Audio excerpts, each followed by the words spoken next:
T'as déjà dû entendre sur les réseaux que la marche inclinée était un exo miracle si tu souhaites perdre de la graisse? Bah aujourd'hui, je vais t'expliquer pourquoi. Oh, ok ma crevette. Donc pourquoi privilégier la marche inclinée plutôt que de la course ou un autre exo cardio? Je vais t'expliquer tout simplement pourquoi. C'est ce qu'il faut que tu saches, c'est quand tu vas courir, quand tu vas faire un effort en fait qui est assez intense, ton corps en fait il va cibler en particulier les glucides pour apporter de l'énergie, puisque tout simplement le processus de dégradation des glucides est beaucoup plus rapide que le processus de dégradation des lipides. Sauf que toi, ce que tu cherches à faire en faisant de la course, c'est pour dégrader ta graisse. Donc c'est pour ça que la course en fait ça va être vraiment pas top si tu souhaites perdre de la graisse, puisqu'en plus de ça tu vas avoir aussi les chocs sur tes articulations, les genoux, au niveau de la colonne vertébrale, etc.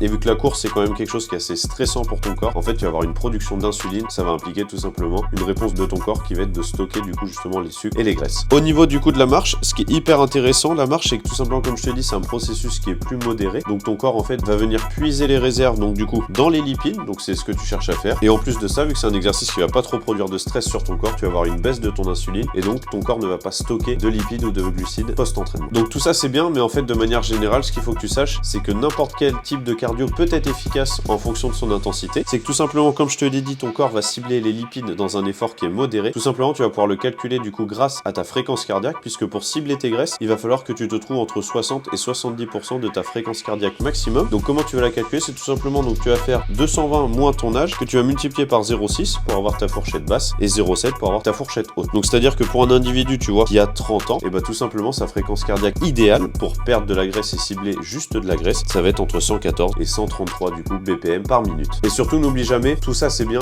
mais si jamais t'es pas en déficit calorique, malheureusement tu perdras pas de graisse. Donc n'oublie pas une chose ma crevette, c'est d'être premièrement en déficit calorique et deuxièmement c'est d'implémenter du coup ta semaine, tes journées avec du cardio à basse intensité et vraiment tu te trouves dans cette fenêtre de battement de cœur donc qui est entre 60 et 70% de ta fréquence cardiaque maximale et du coup ce sera parfait.